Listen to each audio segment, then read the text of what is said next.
오늘 본문의 말씀을 가지고 고난 중에도 기도하고 찬송해야 합니다라는 제목으로 함께 말씀을 나누도록 하겠습니다. 우리 옆에 있는 분들에게 오늘 이렇게 좀 인사했으면 좋겠는데요.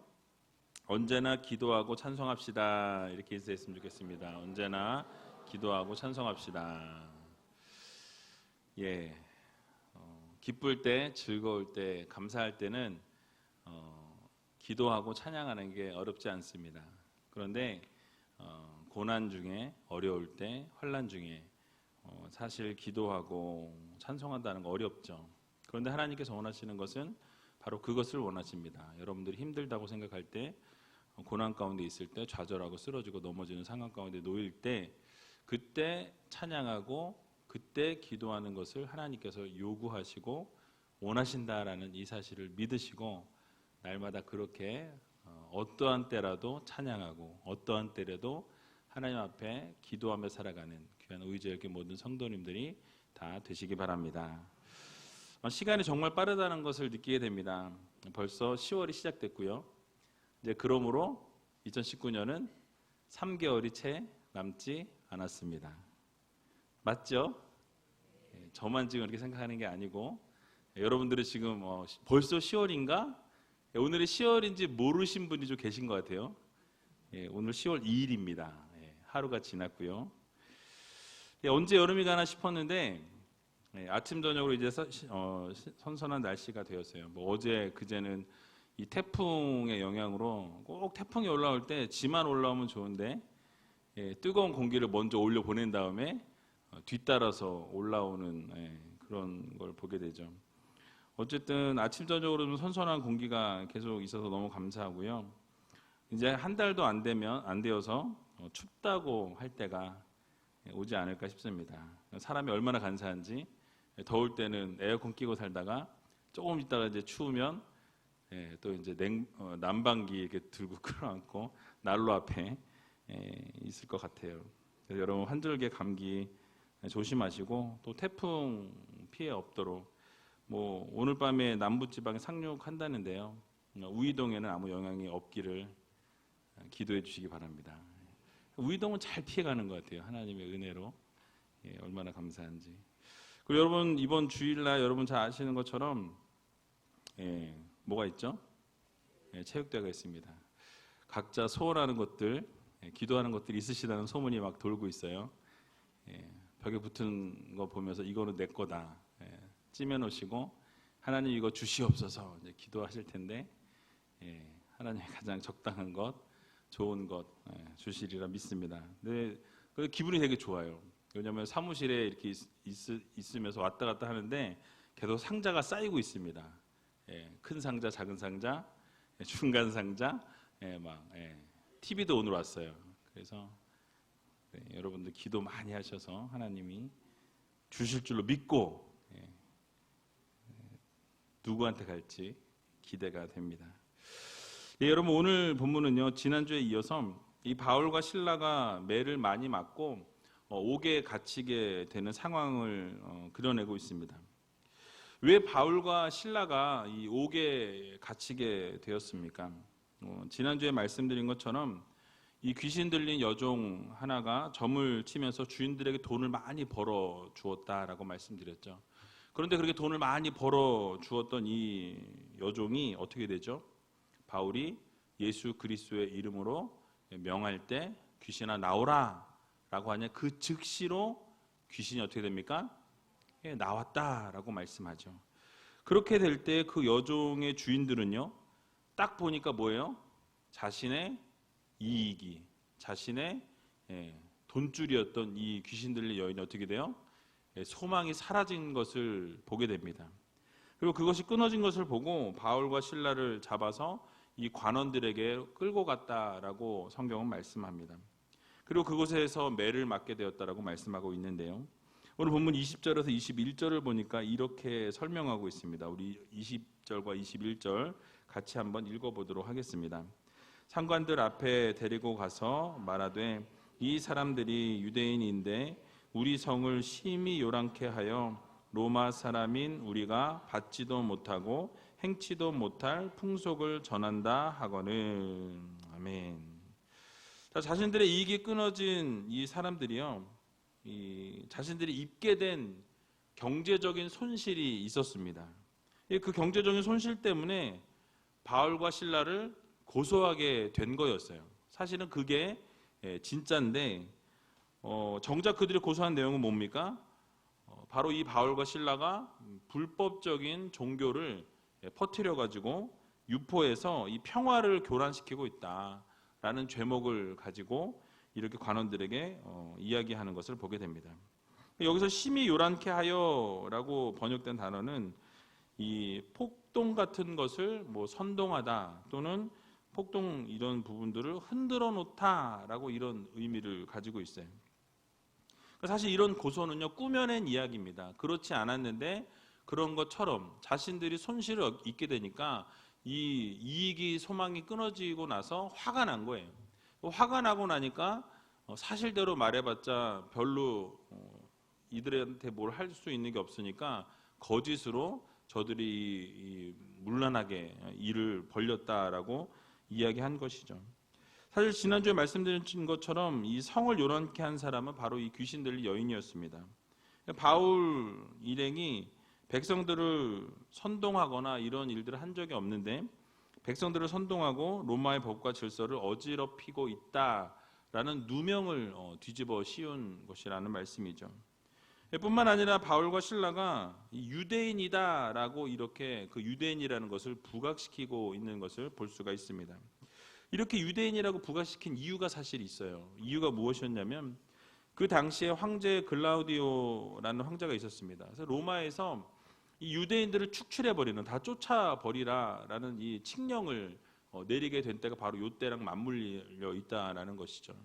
그래서 유대인들에게 대한 감정이 좋지 않았어요.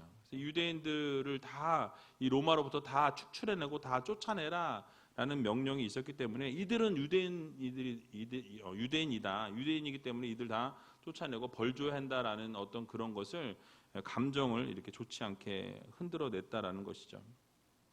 그래서 유대인들이 빌립보 성을 심히 요란케 하고 로마 사람인 자신들이 그 받아들일 수 없는 행치도 못할 풍속을 전하고 있다라는 말을 하게 됩니다. 이 고소인들은요, 결국 그들이 로마법상에 금지되어 있어 받을 수도 없고 행할 수도 없는 불법적인 가르침을 이 바울과 실라가 지금 행하고 있다라는 것으로 고소하게 된 것입니다. 사실 그 당시 로마 제국에서 유대교는 합법적으로 그들이 이 포교할 수 있도록 허용한 것과는 다르게 이 그리스도교, 예수님을 믿는 자들의 이 가르침은 불법으로 규정했습니다. 그래서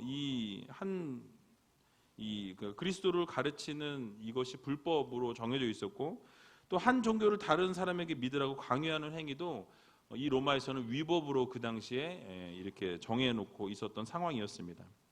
그래서 고소인들은 바울과 실라가 이 로마의 실정법을 지금 어기고 있고, 그것을 지금 종교를 이렇게 뭐라 그럴까요? 포교하면서 억지로 믿으라고 강요하고 있다라고 주장하고 있는 것입니다. 바울과 실라 일행은요, 모함을 당했다라고 할 수 있죠. 그들의 입장에서 볼 때는 자신들이 그렇게 하지도 않았는데 이 고소한 사람들이 자신의 이익이 끊어진 것의 손실을 보게 되니까, 손해를 보게 되니까 어떻게 됩니까? 고소하게 된 거예요. 다른 이유로. 왜 이들이 이런 오해와 모함을 받아야 했습니까? 이 앞에서 본 것처럼 귀신 들렸던 여종이 온전케 됨을 통해서 이 주인들이 소망이 끊어진 까닭이었습니다.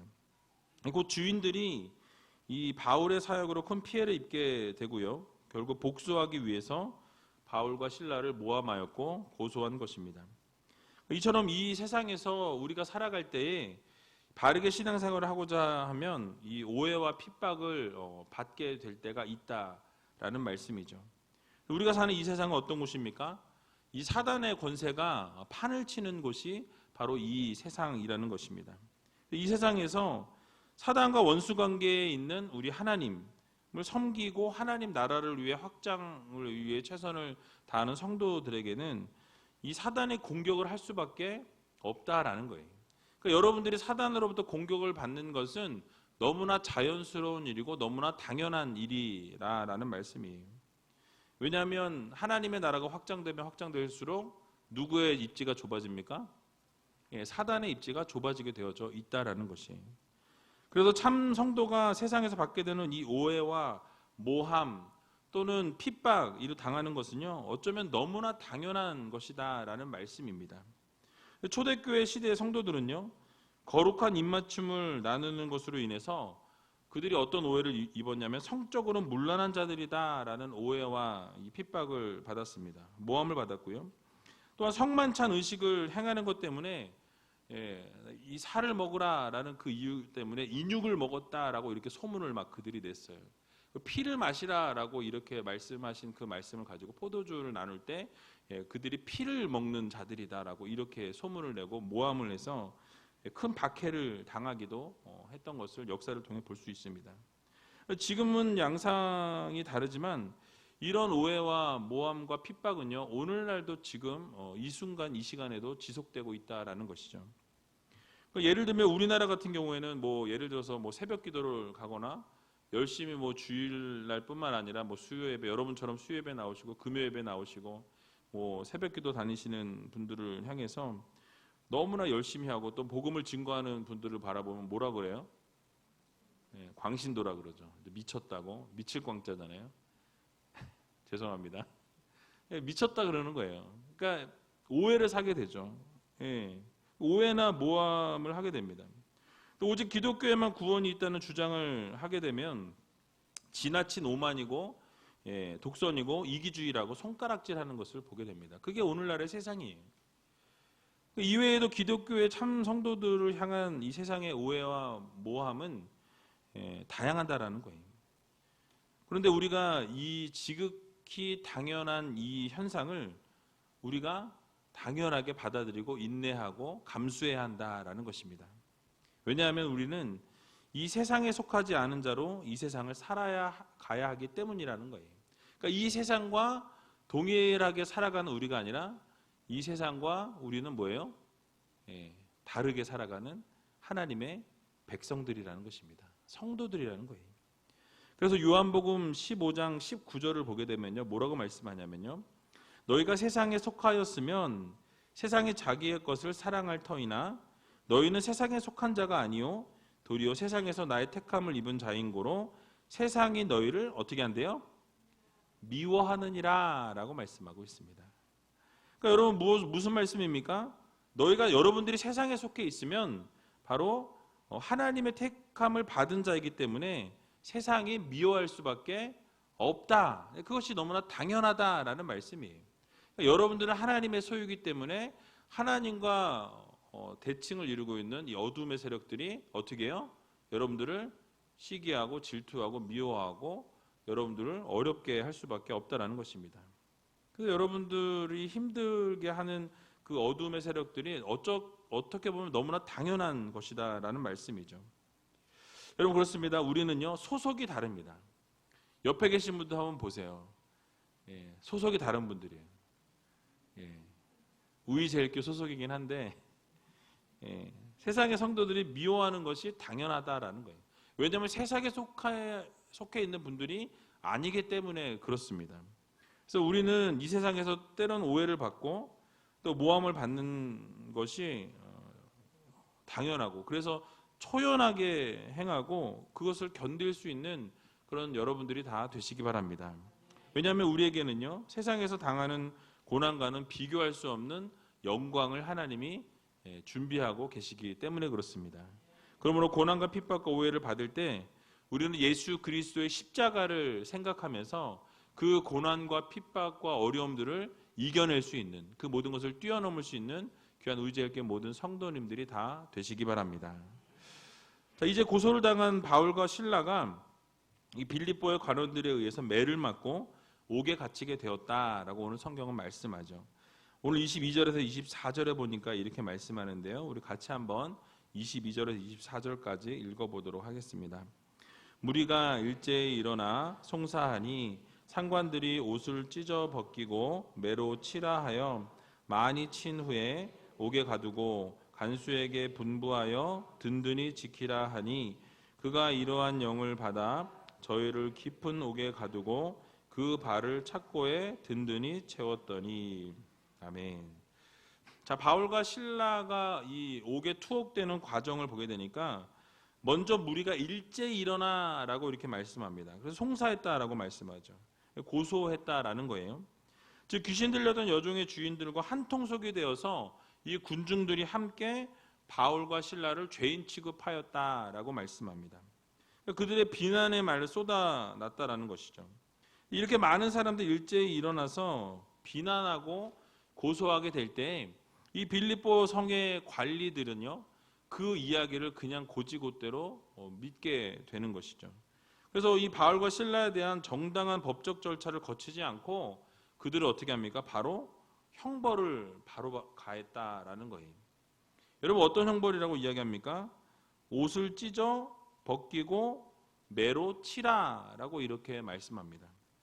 여러분 옷을 벗기면요, 그냥 이 옷이 있는 상태에서 매를 맞는 것과 옷을 벗기고 매를 맞는 것은 천지 차이라 그래요.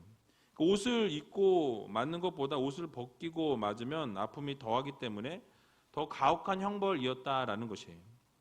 그리고 매를 치라는 것은 태장을 이야기합니다. 그래서 태장은요, 굵고 긴 막대기로 때리는 거예요. 그러니까 어떻게 보면 우리나라 옛날에 뭐 볼기 맞을 때 엎드려 놓고 하나요! 그래서 빵 때리고 이렇게 때리는 그런 거로 이제 태장이라고 합니다. 그래서 바울은 자신이 그의 생애에 이 태장을 3번이나 맞았다라고 이야기하면서 또 유대식의 형벌인 40의 하나 감한매를 5번 맞았다라고 고린도후서 11장 24절에서 25절에 말씀하고 있습니다.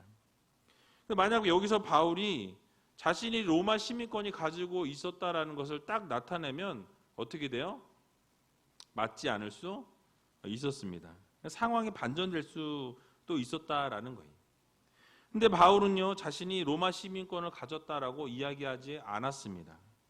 마치 예수님께서 털을 깎는 자 앞에서 있는 어린 양처럼 자신을 위해 한마디의 변론도 하지 않았다라는 것이죠. 침묵하셨다라는 거예요. 그래서 성경이 말씀하지 않기 때문에 자신의 신분을 밝히지 않은 이유에 대해서 우리는 알 수 없습니다. 근데 분명한 것은 피할 수 있는 고난을 회피하지 않음을 통해서 결국 어떻게 됩니까? 그 안에 있던 죄수들, 그리고 간수의 가정 다 구원하는 귀한 역사가 일어나게 되는 것을 보게 됩니다. 모르겠어요. 하나님께서 그런 마음을 주셨는지, 그렇게 미리 말씀하셨는지, 어떤 상황 가운데 그렇게 이루어졌는지는 알 수 없지만 결국 이루어진 것은 빌립보 간수와 그 가족들이 구원케 되는 열매를 하나님이 허락해 주시는 것을 우리는 볼 수 있다는 것입니다. 그리고 23절을 보게 되면 많이 친 후에라고 말씀하는데요, 여기서 치다라는 단어가 플레케라는 단어가 사용됐어요. 이 단어는요, 법 집행 과정에서 가해지는 합법적인 형벌뿐만 아니라 이 위법한 형벌, 불법적인 가혹행위까지 포함될 때 이 단어가 사용됩니다. 그래서 여기서 이 단어가 사용됐다라는 것은 형식적으로는 합법적으로 이렇게 진행된 것처럼 되었지만 사실은 불법적으로 매를 때렸다라는 것을 나타내기 위해서 의도적으로 이렇게 이 단어를 사용했다라는 것입니다. 그래서 이런 불법적인 가혹행위가 이루어졌다라고 하는데요, 실제로 유대인들은 이 매질을 할 때 40대에서 하나를 감한 매, 그러니까 39대를 때렸다라는 거예요. 그러니까 제한을 딱 두고서 뭐 죽지 않게 하기 위해서라는 목적도 있고, 그렇게 이제 이 유대 민족들 안에서는 이렇게 40에서 하나 감한 매를 때리도록 그렇게 정해져 있다라는 거예요. 근데 로마의 태형은요, 그렇지 않습니다. 상관이 정지하라고 말할 때까지, 명령할 때까지 어떻게 해요? 죽도록 때리는 거예요. 죽도록. 그래서 그것이 그냥 이 상관이 멈추라고 하지 않으면 어떻게 돼요? 계속 맞다가 죽는 경우가 다반사였다 그럽니다. 무제한으로 때는 형벌이었어요. 이렇게 바울과 신라가 매를 수없이 맞고 그리고 감옥에 갇히게 됩니다. 그리고 간수에게 든든히 지키겠다라고 말씀하죠.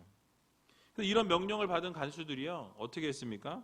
아주 정말 죄인 취급을 했어요. 그래서 바울과 신라를 가장 깊숙한 옥에 가두었습니다. 그리고 그 발에 뭘 채웠다고 말씀하죠? 착고를 채웠다라고 말씀하고 있습니다.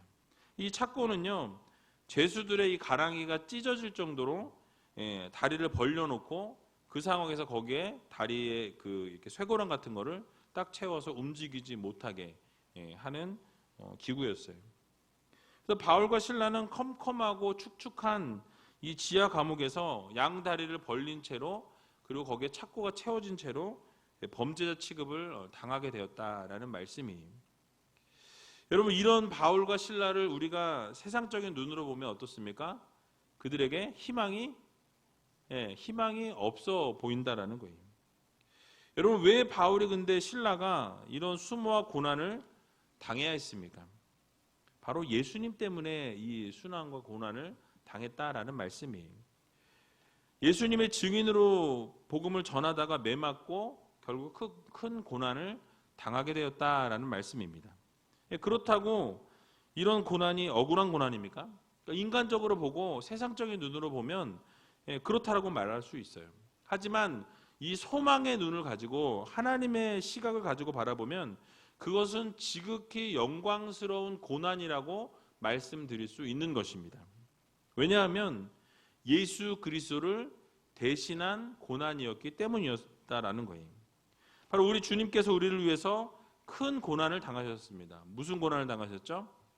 십자가에 달려 죽으셨다라는 거예요. 바로 우리의 생명을 살리기 위해서 당신이 십자가에 달려 죽으시는 고난을 당하셨습니다.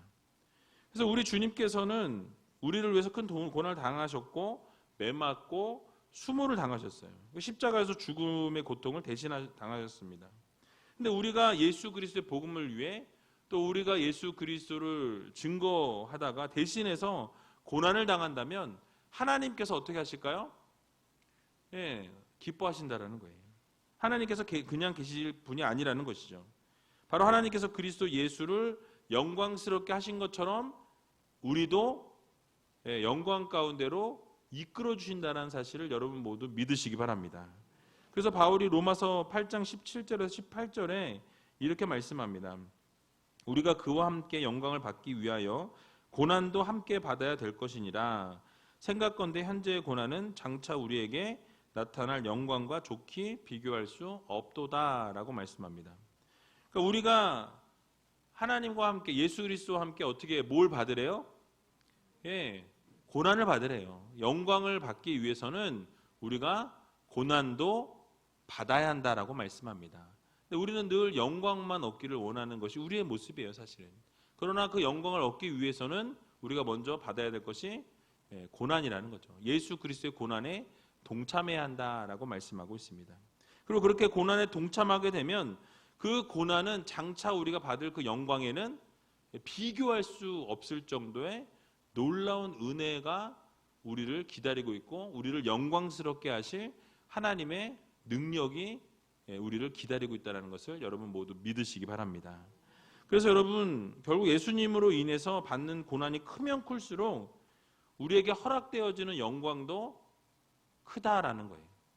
그러니까 여러분들이 주님 때문에 고난받으면, 예수님 때문에 모욕받고 예수 그리스도를 증거하는 것 때문에 어려움을 당하게 되면 결국 하나님께서 그것을 갚으신다라는 거예요. 여러분들이 영광 가운데로 이끌어 주시는 하나님이 계시다라는 이 사실을 여러분들 모두 믿으시기 바랍니다. 그래서 오죽하면 순교를 그리스도인들의 최고의 영광이라고 이렇게 말을 하겠습니까? 때로는 우리가 주님의 일을 감당하다가 이 어려움을 당하고 또 고난을 당하고 또 수모를 당하고 모함을 당하고 오해를 받을지라도 오히려 그 상황을 우리가 기뻐할 줄 아는, 왜냐하면 장차 우리에게 주어질 그 영광을 생각하면서 이 고난과 어려움을 지나가면 하나님께서 놀라운 것으로 갚아주신다라는 이 사실을 여러분들 모두 믿으시기 바랍니다.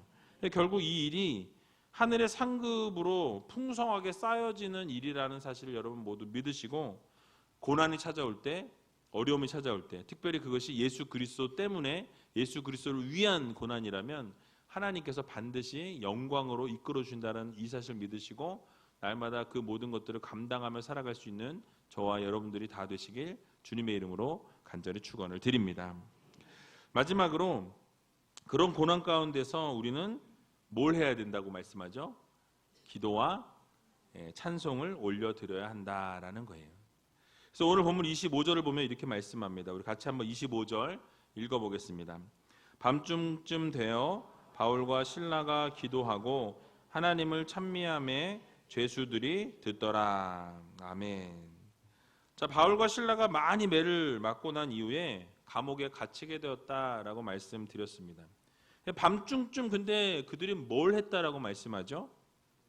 기도하고 하나님을 찬미했다, 하나님을 찬송했다라는 말씀이에요. 여러분, 그들은 매를 맞고 깊은 감옥에 갇혀 있습니다. 여러분 상상의 날개 한번 펼쳐보세요. 지금 매를 맞았으니까 몰골이 어떨까요? 뭐 가려서 뭐 종아리만 때렸을까요? 아니면 손바닥 내놔 그리고 손바닥만 때렸을까요? 아니에요. 이곳저곳 가리지 않고 막 때렸을 거예요. 그러면 여기저기 피가 맺혔을 것입니다. 피를 흘렸을 거예요. 그런 상황에서 두 발은 지금 착고에 채워져 있는 불편한 상황 가운데 있었습니다. 고통도 이루 말할 수 없는 그런 환경 가운데 있었다라는 거예요. 심한 그런 고통 가운데 그들은 밤중이 되어서 뭘 했습니까? 그들은 하나님 앞에 기도하고 그들은 하나님 앞에 찬송했다라고 말씀하고 있다라는 거예요. 여러분, 어려움과 고통을 뒤로하고 그 옥중에서도 감사의 찬양과 감사의 기도를 올려드렸다라는 것이에요. 여러분, 바로 이 바울과 실라의 이 모습에서 우리는 도전을 받아야 합니다. 때로 우리들의 삶 가운데 밤같이 어두운 날이 올 수 있다라는 거예요.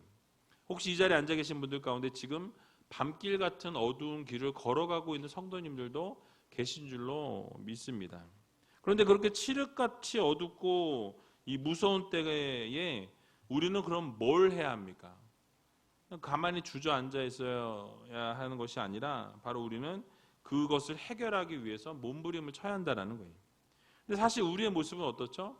어려움이 찾아오고 힘든 일들이 찾아오고 괴로운 일들이 찾아오게 되면 우리는 그 무엇인가가 우리가 좀 해결해 보려고 우리가 그 무엇인가를 뛰어넘으려고 하는 모습들이 우리 가운데 있다라는 거죠. 하다가 안 되면 이제는 도울 사람을 좀 찾아서 누군가에게 손을 뻗치고 누군가에게 도와달라고 이렇게 문제를 해결해달라고 애걸복걸을 할 때가 있다라는 것이죠. 그러나 우리가 정말로 이 어두움의 그늘이 우리를 덮고 이 고난의 터널을 지나가야 할 그 순간에는요, 오늘 본문에 나온 바울과 실라처럼 해야 한다라는 거예요. 뭘 해야 한다고요? 기도하고 찬양해야 한다라는 거예요. 여러분들이 정말로 어두움 가운데 힘든 상황 가운데 뭐 좌절하고 포기하고 싶고 모든 것을 다 내려놓고 싶은 그 상황 가운데 놓여 있다면 우리가 진정으로 해야 될 것은 하나님 앞에 기도하고 하나님 앞에 예배하고 하나님 앞에 찬양하는 것이 바로 진정한 해답이라는 것을 여러분 모두 믿으시기 바랍니다. 전능하신 하나님은 말로만 전능하는 하나님이 아니라는 거예요. 이 세상 만물을 창조하신 분이고 모든 것을 계획하시고 모든 것을 다스리시고 모든 것을 섭리하시는 분이 바로 우리가 믿는 전능하신 하나님이라는 이 사실을 여러분들 모두 믿으시기 바랍니다. 우리가 하나님께 부르짖고 기도하고 하나님 앞에 간절히 소원하고 외치면 하나님께서 그 기도를 들으시고 그 부르짖는 기도에 하나님이 응답해 주신다는 거예요. 우리를 환난으로부터 꺼내어 주신다라는 말씀입니다. 찬송을 올려드릴 때 하나님께서 반드시 우리를 건져주시고 살려내어 주신다라는 이 사실을 여러분 믿으시고 정말 하나님 앞에 간절한 소원을 오늘 이 밤에 한번 부르짖어 보시기 바랍니다. 비도 오고 또 내일은 쉬는 날이고 놀러 가기 딱 좋은 날에 여러분들은 뭐하러 여기 오셨어요? 분명히 하나님이 이 자리로 보내셨단 말이에요. 그냥 온 게 아닙니다. 그러면 하나님이 보내신 이유와 목적이 있어요. 그럼 이 자리에서 여러분 찬양하고 함께 뜨겁게 기도할 때에 하나님께서 놀라운 것으로 갚아주신다는 것입니다. 놀라운 것으로 채워주신다는 것을 믿고 나아가면 하나님께서 반드시 그 일들이 될 줄로 여러분 믿으시기 바랍니다. 시편 91편 15절을 보게 되니까요. 저가 내게 간구하리니 내가 응답하리라. 저희 환난 때에 내가 저와 함께하여 저를 건지고 영화롭게 하리라 라고 말씀하고 있습니다. 그러니까 우리가 간구하게 되면 하나님 어떻게 하신다? 응답하신다라고 말씀하고 있습니다. 그러니까 환난 때에 내가 저와 함께하고 저를 어떻게 해요? 건져서 영화롭게 하겠다라고 말씀하고 있습니다. 그러니까 환난 때에 하나님께 부르짖으면 하나님이 그냥 두시는 것이 아니라 결국 우리를 어떻게 하세요? 네, 건져내시고 건져낼 뿐만 아니라 어떻게 하세요? 영화롭게 하신다라는 거예요. 너무 영광스러운 자리로 여러분들을 세워주신다라는 약속의 말씀입니다. 시편 86편 7절에도 보면 나의 환난 날에 내가 주께 부르짖으리니 주께서 내게 응답하시리이다 라고 말씀하고 있습니다. 그러니까 여러분 우리가 환난을 만나고 고난을 만나고 어려움을 만났을 때 우리가 해야 될 것은 무엇이에요? 예, 기도와 찬양이에요. 하나님께 부르짖는 거예요. 하나님께 부르짖으면 하나님이 어떻게 하십니까? 응답하신다라는 거예요. 여러분들을 환난에서부터 건져주신다고 말씀합니다. 건져주실 뿐만 아니라 영화롭게 하신다라고 하나님이 약속의 말씀을 주셨다라는 거예요. 바울과 실라도 이런 원리를 알고 있었어요. 그래서 하나님께 부르짖고 하나님께 예배하고 하나님 앞에 찬양했다라는 말씀입니다. 여러분 그러자 어떤 일이 일어나게 됩니까? 다음 주에 살펴보겠지만 착고가 풀리고 옥문이 열리게 되는 귀한 역사가 기적이 일어나게 되었다라는 사실이에요. 여러분 그렇습니다. 결국 기도와 찬송은 하나님의 기적을 부르는 열쇠라는 거예요. 여러분 이 열쇠 가지고 싶지 않으십니까? 여러분들 다 가지고 계세요. 여러분들이 찬양하기만 하면, 여러분들이 기도하기만 하면 하나님께서 열어주신다라는 거예요. 그 문제를 해결해 주신다라는 것입니다. 여러분들이 기도하고 찬양할 때 하나님께서 반드시 여러분 이 기적을 이루어 주신다라는 사실을 믿으시고 여러분 삶 속에서 정말 기쁘고 즐거울 때는 우리가 기도하고 찬양하는 것 어렵지 않습니다. 기쁘니까 즐거우니까 가만히 있어도 막 찬양이 막 나와요. 감사의 기도가 막 쏟아져 나옵니다. 좋은 일이 있으면 막 어쩔 줄을 몰라서 막 좋아서 막 이렇게 되죠. 그런데 고난이 올 때, 환난이 올 때, 어려움이 올 때, 그때가 정말 참 성도들의 모습이 드러나게 된다는 거예요. 바로 그때가 바로 우리가 기도할 때요, 그때가 하나님 앞에 감사할 때요, 그때가 우리가 부르짖으면 나가야 할 때라는 것을 여러분 모두 기억하시기 바랍니다. 그래서 우리가 밤과 같이 어둡고 고난과 환난이 우리 앞에 뒤덮일 때에 하나님을 전적으로 신뢰하고 의지하고 기도하고 찬송할 수 있는 여러분들이 다 되시기 바랍니다. 그게 바로 성도들이 이루어야 할 일이라는 거예요. 고난 중에 기도하고 찬송이 끊임없이 울려 퍼져야 합니다. 그러면 하나님께서 반드시 구원의 은혜를 우리들에게 주시고 놀라운 응답을 해주시고 여러분들의 모든 필요를 공급해 주시고 모든 문제를 해결해 주신다라는 이 사실을 여러분 믿으시고 그 열쇠가 오늘 이 밤에 여러분들의 손에 쥐어졌다라는 사실이에요. 그래서 이 열쇠를 어떻게 하면 돼요?